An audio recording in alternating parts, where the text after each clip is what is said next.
Hello, everyone. Welcome to the Sacred Sound Summit. I'm Shannon Brown, your host. I'm a sound healer, a vocalist, an educator, and a ceremonialist, and I support my clients to awaken their voice and unleash the power of sound.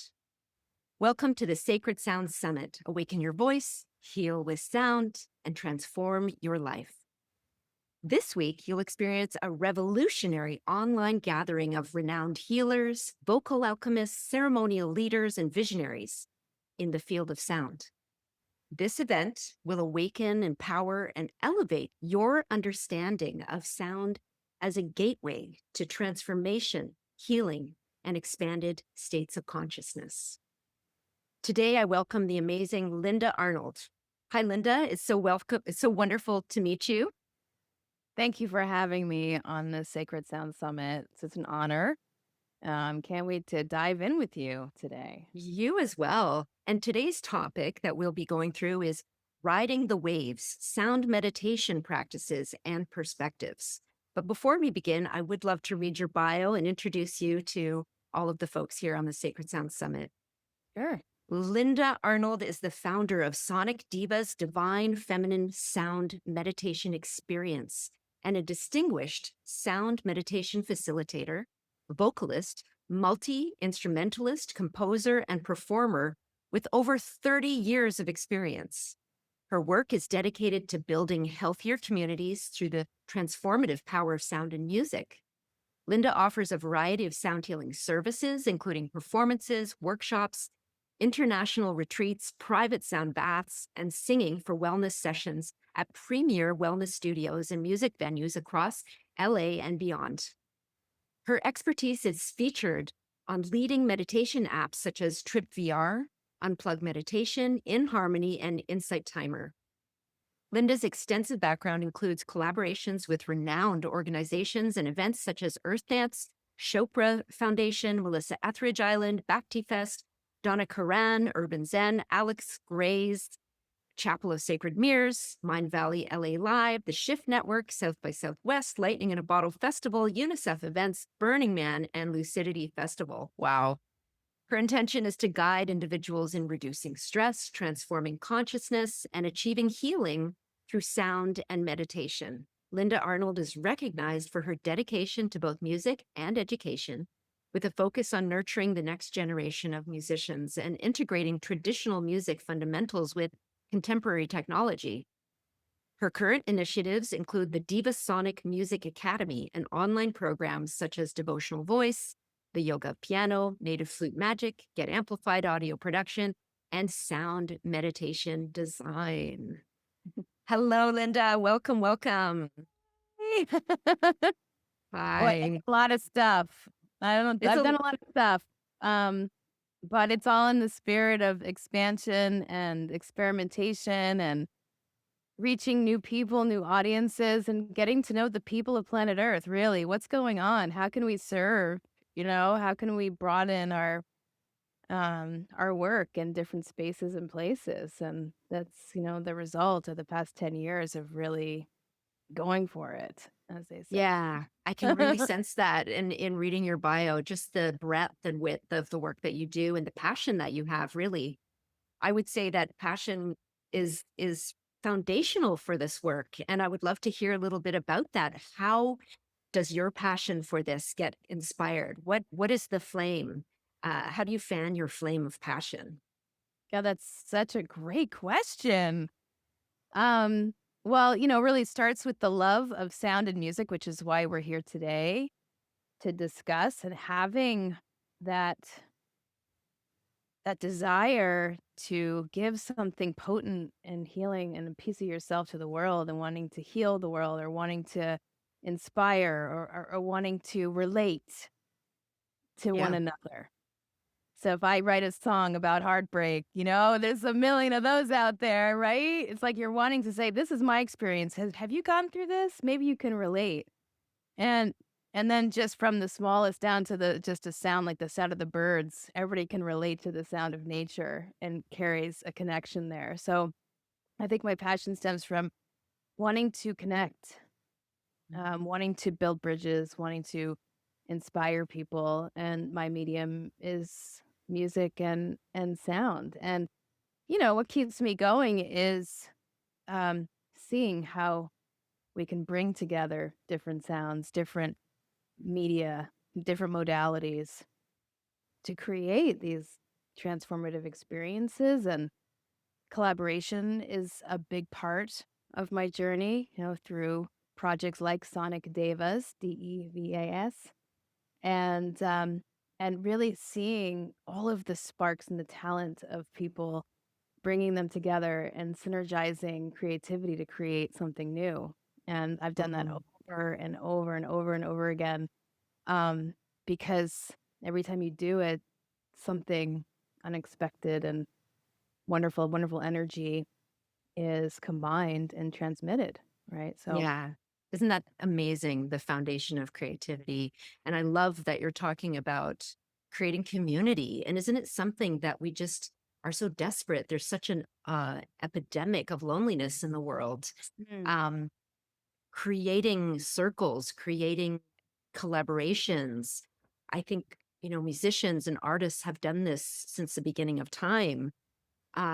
Where is the disconnect in the world right now, and how are we working together as sound healers to heal some of this? well, you see it everywhere, and it's always evolving and showing itself in different forms.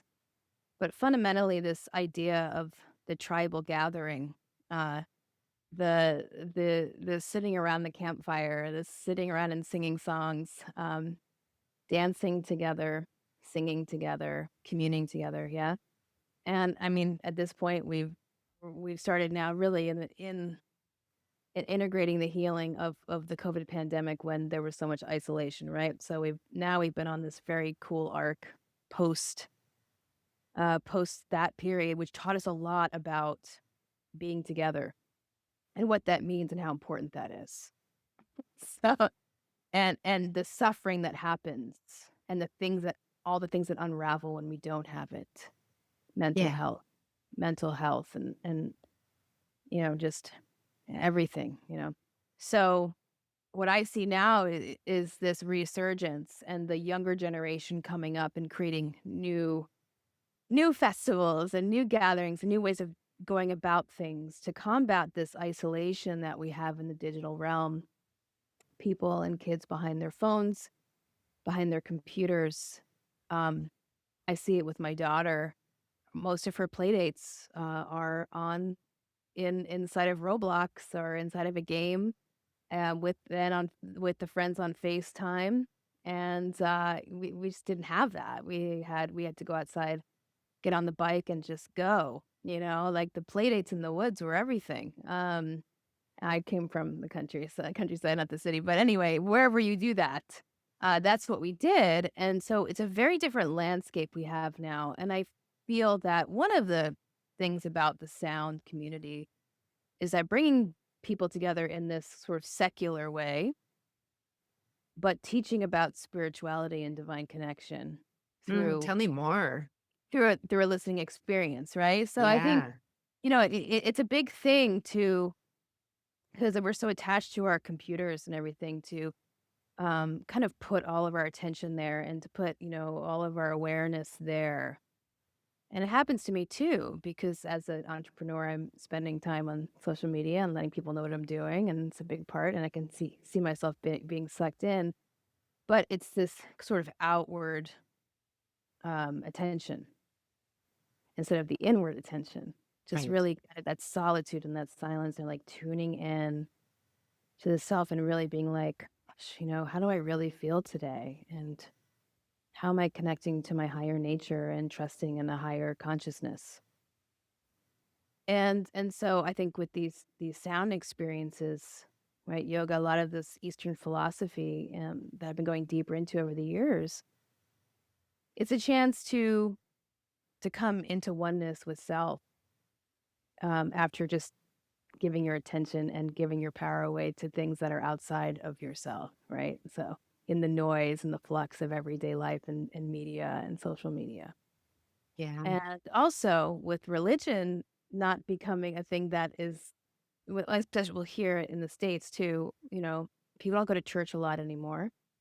like I used to. And so these tribal gatherings, these community gatherings around music and art and sound and these sound healings bring people together in such a cool way that they can be in a room, in a group, interact if they want, and also then just be with themselves and relax and be go explore that inner the sense of the divine self and the inner self. And that's a I really feel like, powerful thing. yeah, I feel like there's a growing respect now for the spiritual that wasn't around before. And I love that you're touching upon this. This is something I think a lot about and talk a lot about is, yeah, that religion isn't really a motivating force in many people's lives anymore. I mean, the statistics say that people are just not going to church anymore. Right. Um, and so interestingly, my mind just flipping over all of a sudden, some of the most interesting sound healing events that I've seen recently, especially online, have been in churches. So that's kind of Right. a neat aspect to it as well. And Right. I have a sense that maybe you and the Sonic Divas may have done something in these Oh, beautiful spaces. absolutely. It's like reclaiming sacred space in a new way, in a modern way, but really it's all going in the same direction, right? It's all pointing to a higher creative power or creative consciousness or an energy that binds us all together and believing in that concept. But calling it different things, taking the best from Hinduism and Buddhism and Christianity and the Jewish faith and the Muslim faith and all these things that are sort of separate entities, but really boiling it down to the essence of a creator and of trust and of faith of the human experience here on planet Earth, right? So these are really big topics. I know we're talking about sound healing today, but these are all related Yeah. to connecting to the inner world and what that means for people. And that's the reason why sound is just powerful because it's a universal language. There's no stigma attached to sound and sounds.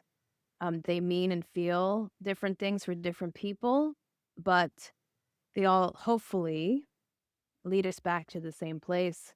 And that is our, connection with ourself and how we relate to the world and what we can give to the world from a place of peace, like inner grace and ease and peace. And as we're challenged every day by different, whatever our family ancestry and the different patterns and the ways of being that we grew up with. And there's so many things to work on within ourselves and to bring the responsibility back to ourselves when necessary is so important. And then, very lightly bringing in this sense of spirituality into the space through, just the simple practice of listening, and, like, just starting there. Yeah. Let's talk about listening because I know this is a big topic for you. And when we Mhm. had our chat before, that was something that really, really was inspirational to me. So, Yeah. where is the place of listening and how does that fit with the work that you do and with sound healing in general? Deep listening is really a fundamental aspect of sound work and music work in general. It is the first module in my sound meditation design training, and, I was reminded, when I did, a talk on the Shift Network Sound Summit. There a sound practitioner by the name of Joshua Leeds, did an interview, and he said, "Of all the practitioners on here, no one's talking about listening." It was really kind of cute, and he had this whole thing on his website. And even though I'd already been incorporating it, it just re-emphasized that aspect of the journey of being a with sound, either a sound bath enthusiast, someone who likes to listen and go and receive, or a practitioner. And especially for a practitioner, it's really, really important because when we think about the way that we take in um, auditory stimuli or even any stimuli, visual or anything. In today's world, it's really a lot of this. It's the phone. It's the point of reference. It's very, very narrow. And really listening is opening up our spatial awareness. So taking this direction and opening it up all the way around 360, really noticing sounds behind us, above us, below us, and also inside us. So Pauline Oliveros, who coined this term, deep listening, yeah, she was a musician in the Bay Area, and started this practice of closing the eyes. You come in and you just receive the sound from a non from an a sort of a zoomed out perspective, and you see how it you feel and hear with your whole body, and you hear everything you can possibly hear at any moment. And you go through it's a meditation in itself. In fact, I have a deep listening workbook, a PDF download that introduces you to this. That's going to be free for everyone here. But it really is the first thing. How can you play anything if you're not listening, right? How can you really tune into the nuances and the tones and the textures and the details of sound if you don't have an intimate relationship to listening in your environment? So that's really the concept. And as a musician, I mean, the way you learn from a teacher, the way that, tribal lineages have passed down songs, it's through listening. It's through the listening act and then imitation. And then, and then you becomes embodied, right? The more that you practice. So there's the initial listening. The brain is analyzing and taking it all in, right? And then through practice, the embodiment piece comes in. So that's why listening, I mean, we could talk about listening for 3 hours and different ways to do that, right? Yes, But absolutely. it is one of the gifts that we have in the human experience is this ability to tune in Yeah. deeply. Yeah. A couple of things that popped into mind is it's my understanding that when we look at the chakras, and there's a lot of focus on the throat chakra when we talk about being a sound healer, but actually, the throat chakra governs the ears as well, Yes. right? And even in personal relations on a day to day basis, this idea of we were given one mouth and two ears, that really to listen is where we need to be placing a lot of our focus Right. rather than only the expression out. It's also the receiving in. And that deep listening is not just about the ears. It is an embodied practice, right? I love saying how when I'm first introducing sound to people, how, have you ever gone to a nightclub and you stand in front of a bass speaker? I used to do that. Right? Like, Yes. what is that? That is moving through our body. That is sound as an Yep. actual thing. Like it is something you can touch that touches you. So we're listening, but could listening actually be a feeling as well? So I love that kind of idea of Oh, thinking through it. absolutely. Your whole body, all your cells are listening. Your cells are affected.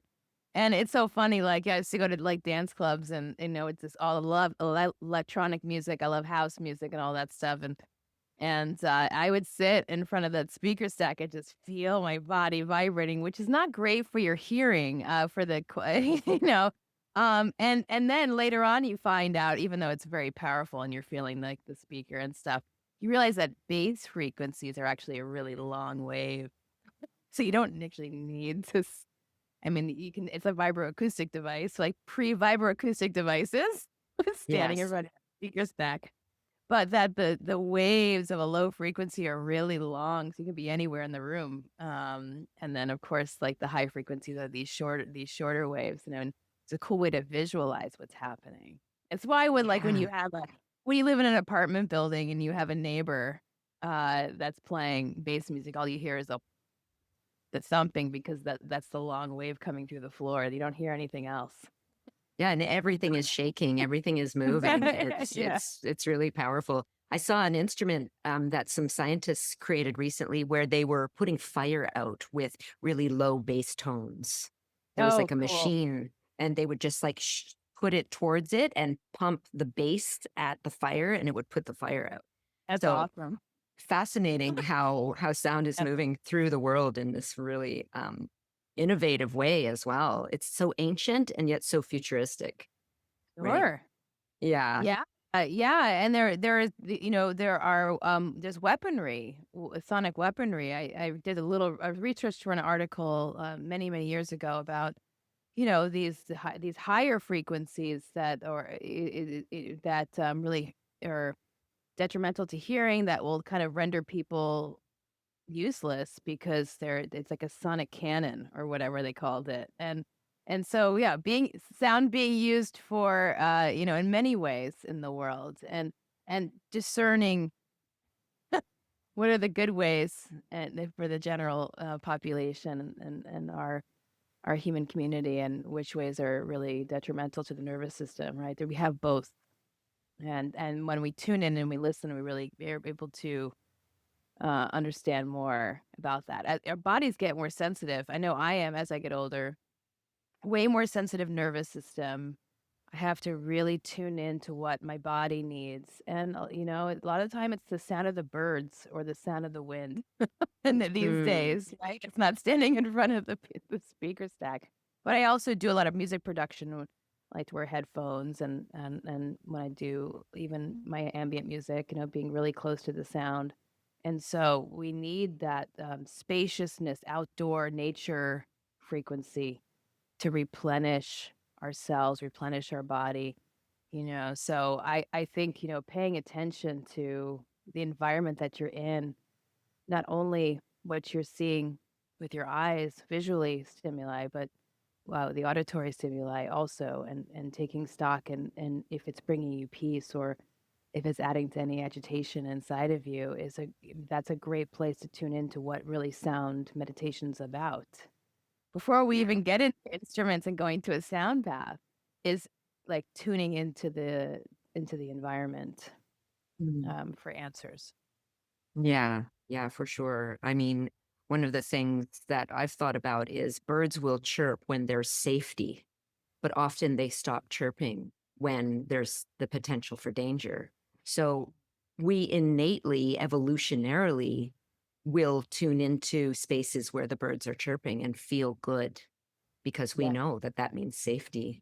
So I'm really curious to talk to you a bit about your approaches to creating effective sound journeys, and what is your process, and what exactly is a sound journey. I've been talking a bit about this, the difference between a sound bath and a sound journey.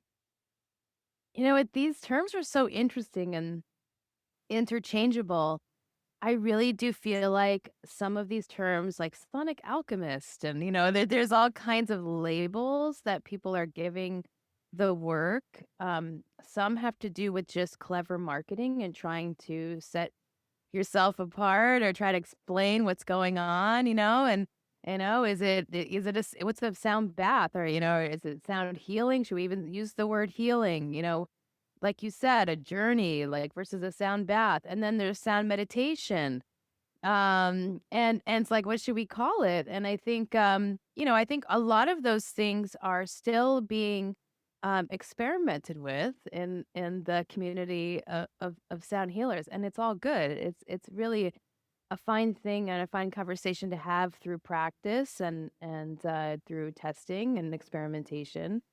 I've always been, fine with the phrase sound meditation, even though I'll use sound journey and sound healing, because really it is a meditation. It is a contemplative state of listening and relaxation, eyes closed, and you're going inward. And that's what meditation and mindfulness practices do. And then you're adding sound to the picture. And when you just say sound, it encompasses so many different things. So we could really do anything. Then there's sound that leads more into music, music journeys or music meditation.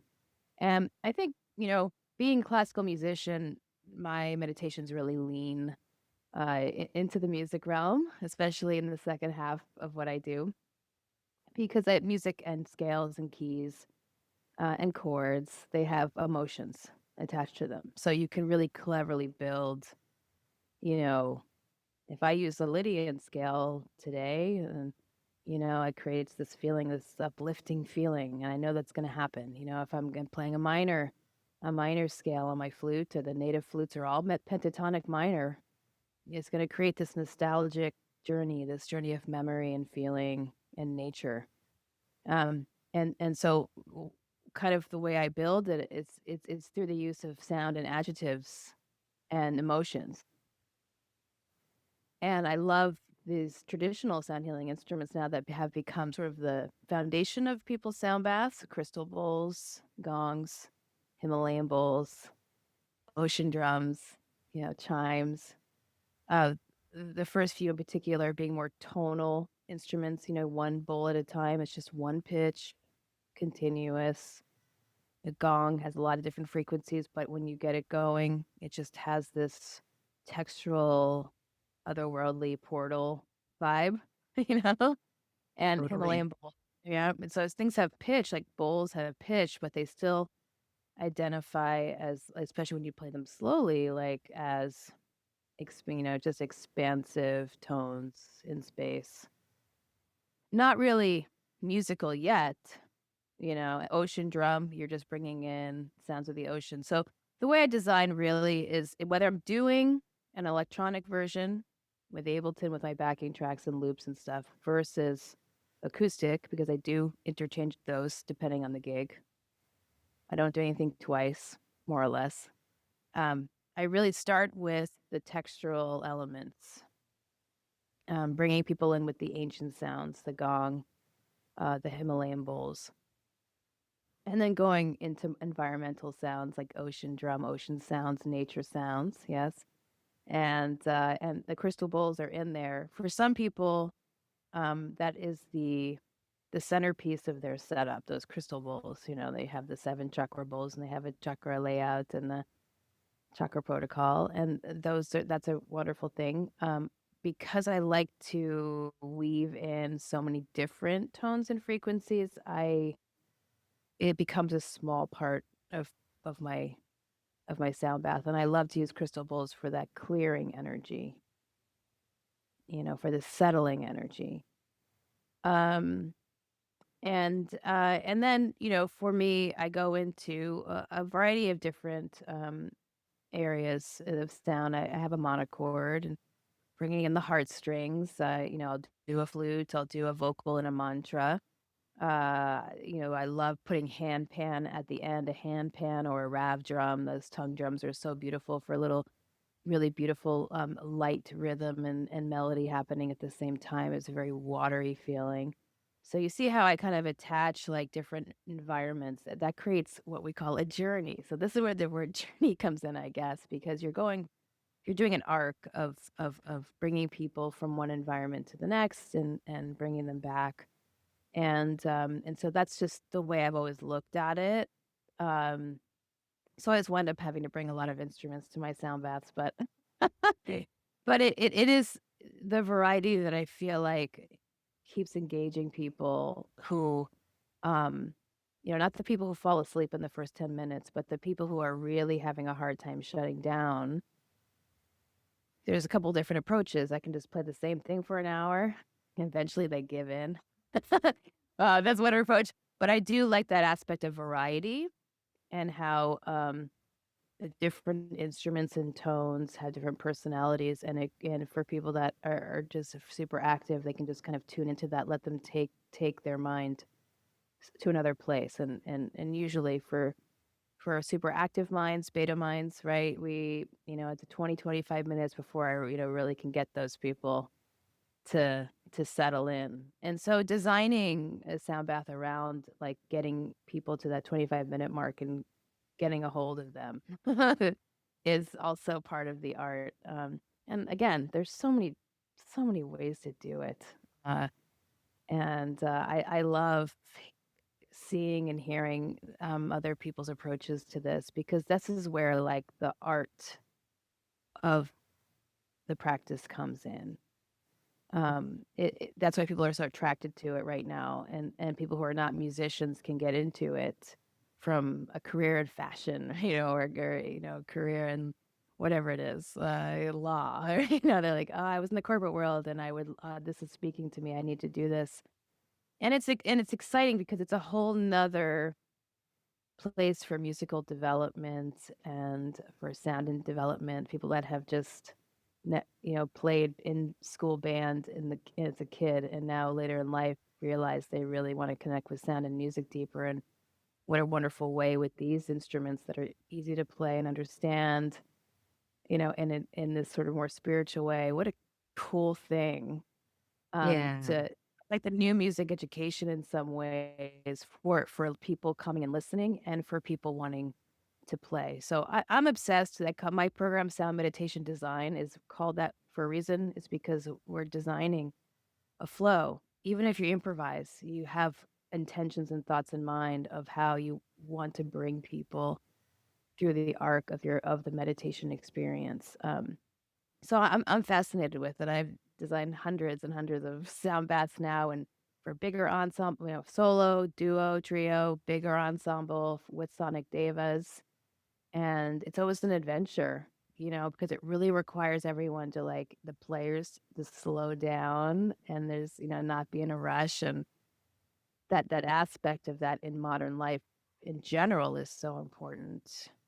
Right, and working with others and also with, the group of listeners to bring us into that place is so beautiful, it's a really palpable feeling. Yeah. Anyway, very long answer.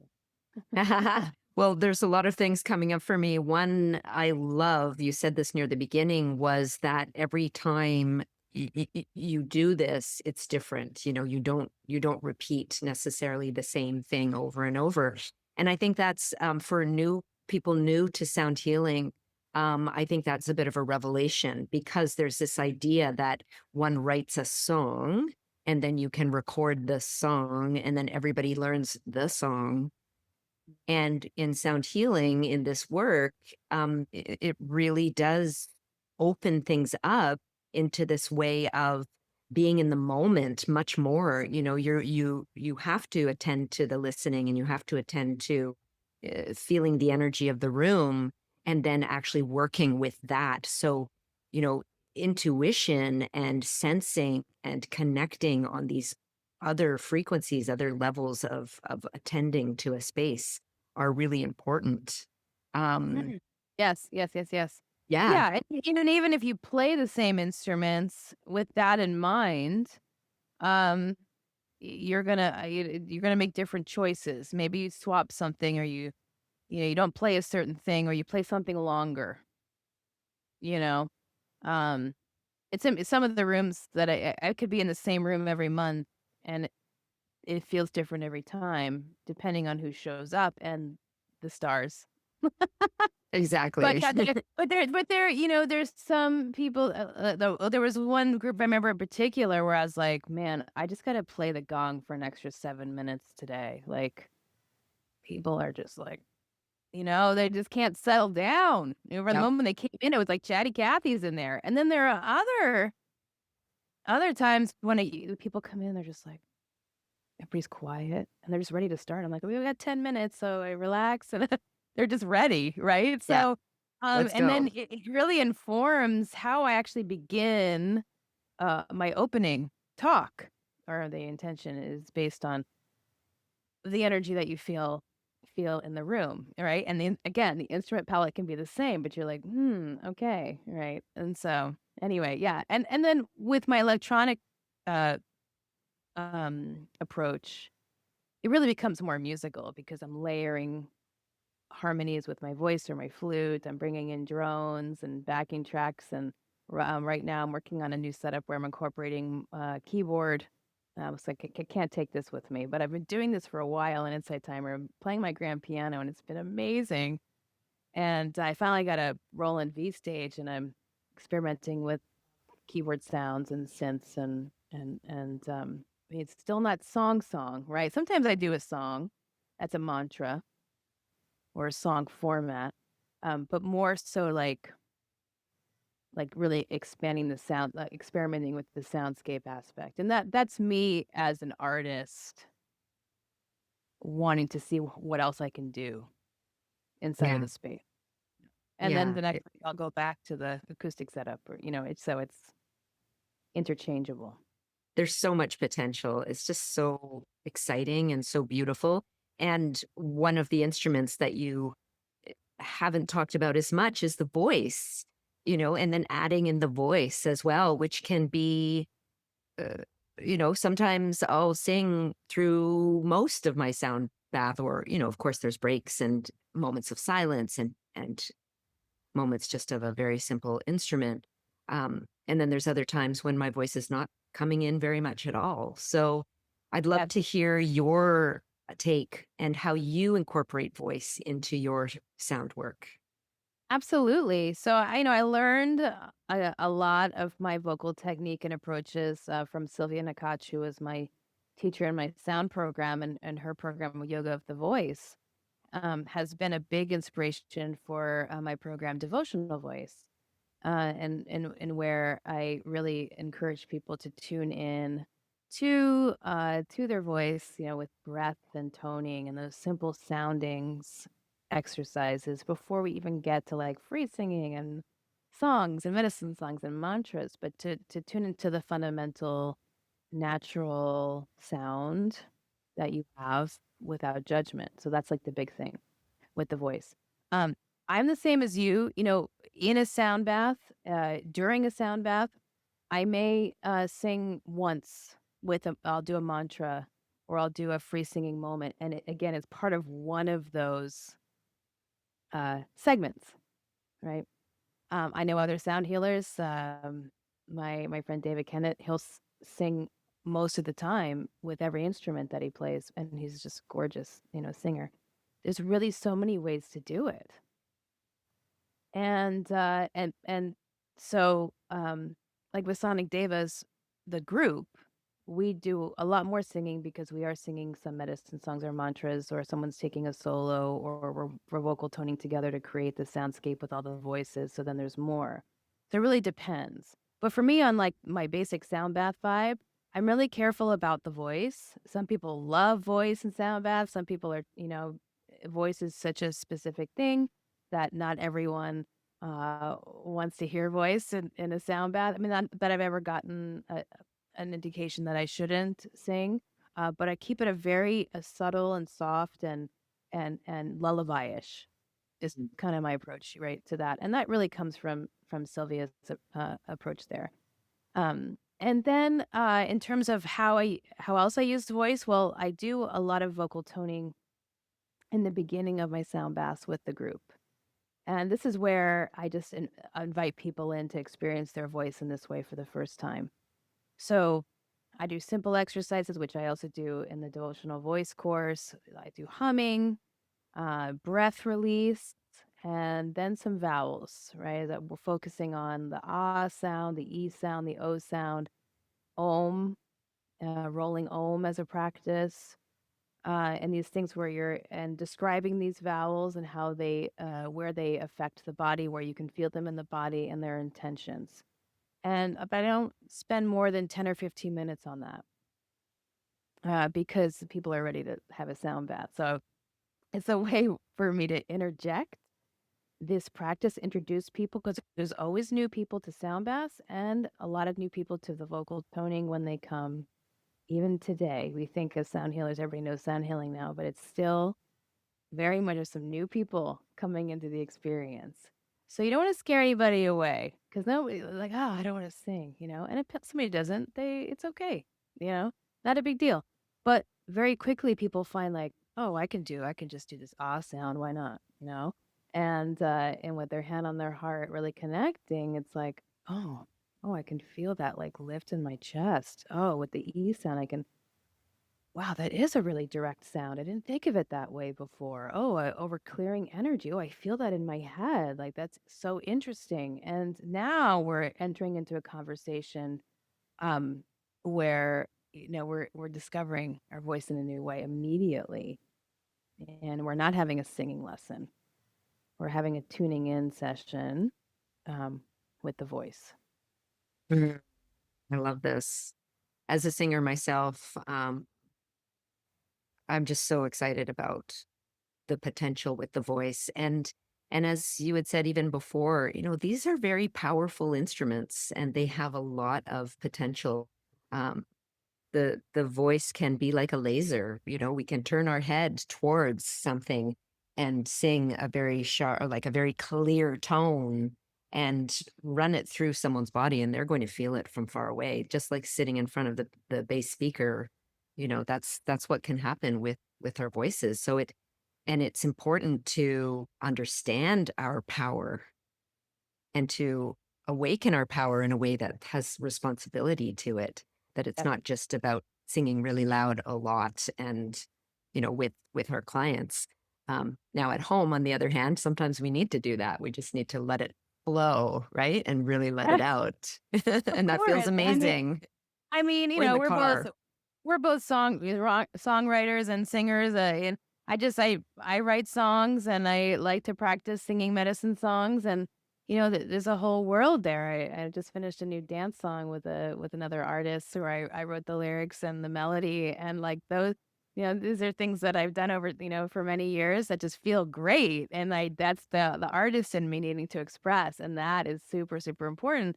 And then, when you have the wisdom of this work, you realize what is appropriate in any context, not Yeah. just what just you want to do, 'cause you need to express this. It's really because it's not about you. It's about creating that container and really, as you said before, again, and the intuition and feeling into the room and the energy, and then doing the appropriate thing. By the way, Yeah. there's sometimes when I don't sing at all in the sound bath, I just play my flute more, right? The flute is a voice. That's It's right. melody. So Yeah. sometimes it's like too much melody, and I'm like, I don't need to now sing too.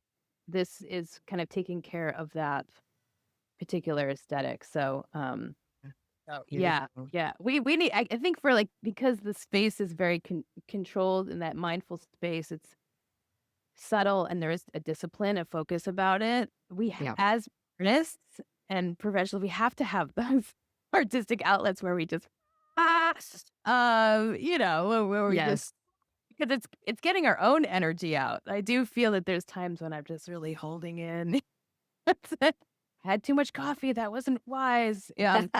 Oh, Yeah. right? So then you have to get it out some way, and so, yes. Yeah, yeah, and for Beautiful. everybody listening too,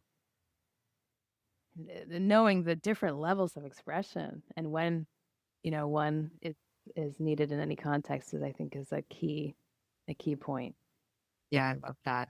Well, I would love to invite you to take us into the voice with Okay. an experiential, and I'm excited Sure. to receive. So take it away, Linda. All right. So, I'm gonna what we'll do is a little bit of these vowels, experiencing these vowels, and I do have my Ableton set up here, so I'm gonna be doing just a little bit of effects, so you can hear that when I start singing. Um, and I have a little drum. I have my shirty here, but I'm thinking that we will play with this synth drone. So again, we're entering into the voice. All right. So I want everybody to kind of rub their hands together, create some friction. Put your hand on your stomach and your heart center, and really feel that energy entering into your body. So you're recycling that energy back in. And that's what we do with the voice. We're really using the voice to activate our inner energy. So we're going to breathe in and let it out with a sigh.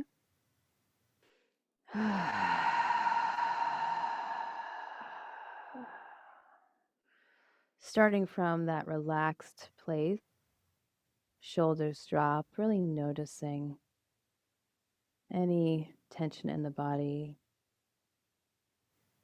And we're going to start with a humming sound. So I'm going to play this drone sound.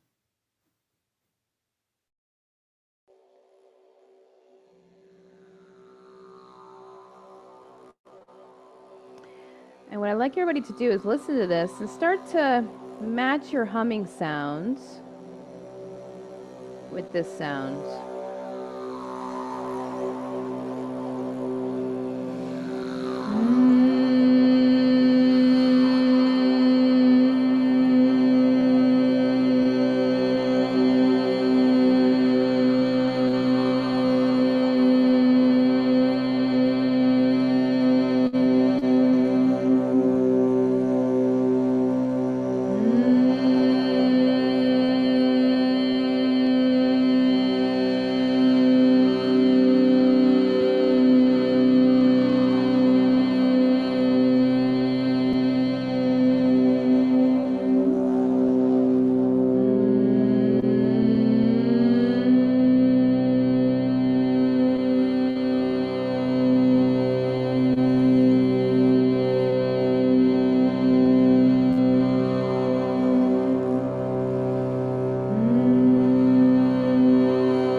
breath in, release.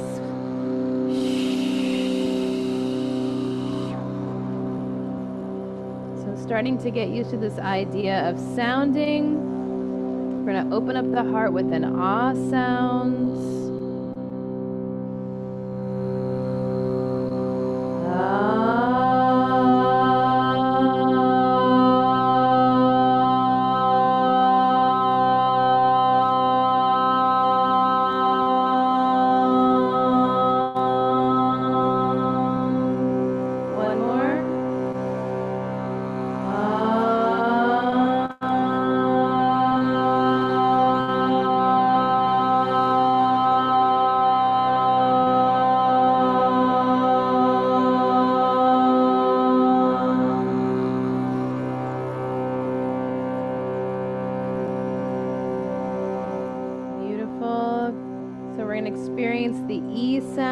Like I said before, imagining this sound ballooning up from the head, and it's a very pointed sound, so we're clearing energy, and feel free to play with pitch. So you don't have to do my pitch, or you can do a higher one, a lower one, whatever is kind of a point in your voice that feels really strong. Okay.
And finally, for this vowel segment, we're going to experience the vowel O. And by the way, I was scanning a little bit and moving my pitch, so I'm trying to encourage you through that example to kind of play with it a little bit as you're toning the vowel, and take that deep breath in so you can hold it out as long as you can. So holding out those vowels, it activates the parasympathetic nervous system. It's very powerful for the relaxation response of the body, getting out of fight or flight, right? So the longer the out breath, the more you're activating that part of your nervous system. Okay, so now with O, this is the grounding vowel. So let's do the O sound. O.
So that's just a little taste of work with the vowels, right, as a start. When we do free singing, we can choose any vowel.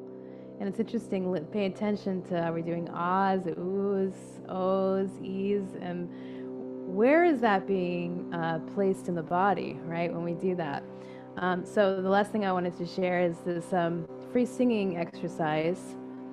I'm going to sing a little bit give you an idea what we're doing, and then we're going to move into this call and response where I sing something and then I'll sing it again. So you're listening, right? We're getting into that practice of listening, and then the repetition, the imitation of that phrase.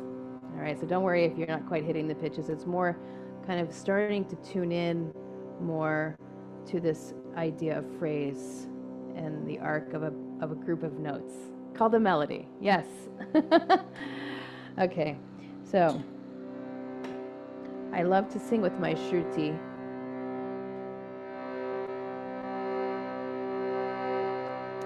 So here we go.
Okay, so now call and response.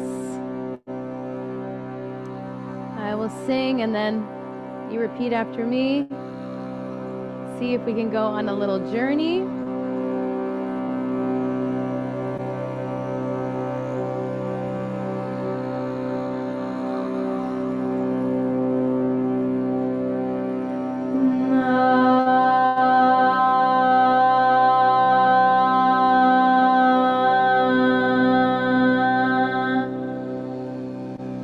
So syllable is na.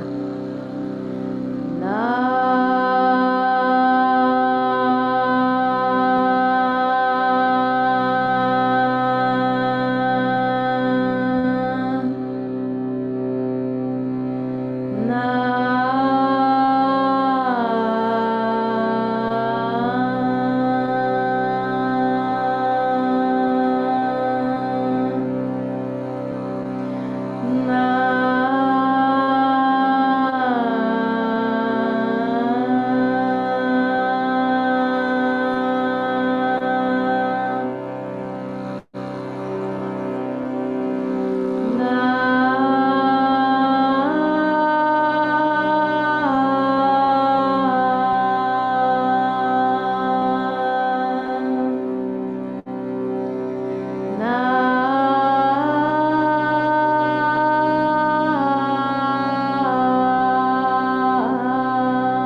Feeling into that experience, taking a moment.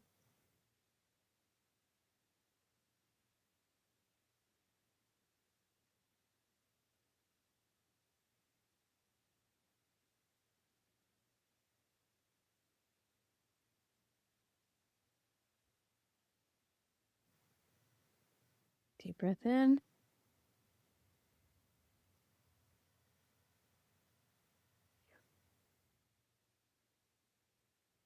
Thank you. What's That was so beautiful. what's so important, as you know, is like that silence that comes after that activation process of sounding and how visceral it is. That it helps with that understanding deep listening even more.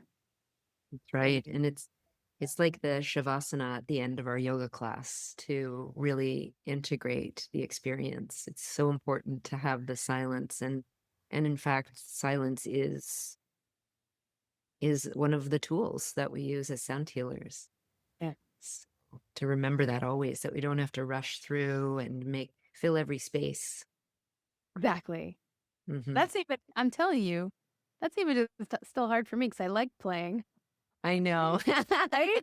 Oh, I gotta the transition to the next sound, but it's like, no, let there be the space, and it's a good it's just a part of my ongoing practice, right? To Yeah. allow that silence to be there. Yeah. Yeah. Oh, this has been such an amazing time getting to know you. I'm so excited to continue learning more from you. And I know that you have a special gift for our folks that are tuning in. If you'd like to share anything about it, you can just you can just click below and receive Linda's gift. Yeah, so the first one I mentioned earlier, it's the deep listening PDF workbook. It's a 14 page inspirational uh, PDF about deep listening, what it is, and some practices. And then the other thing I also am offering is a free devotional voice class. You just access it with the link, and you can practice with a 30-minute class that goes through the breath work, the toning, a little bit of mantra, and the free singing like we just did. So you can kind of get the arc of what devotional voice is all about and tuning into that. So I think both those things would be a wonderful way to begin learning with me and interacting with the community at Diva Sonic Music Academy. Thank you so much, Linda, for your magic, your insight, your beautiful voice, and your music, and this presentation into the beautiful world of sound. So Yeah. Thank you for much, much, having yeah, much love to you. And thank you, everyone, for joining us today. Remember that the Summit Facebook page is here for you to share your biggest takeaways, and I will be there to dialogue with you and definitely find out more about Linda through her free gift. Thank you again. Blessings to everyone, and may the sound be with you. Amazing.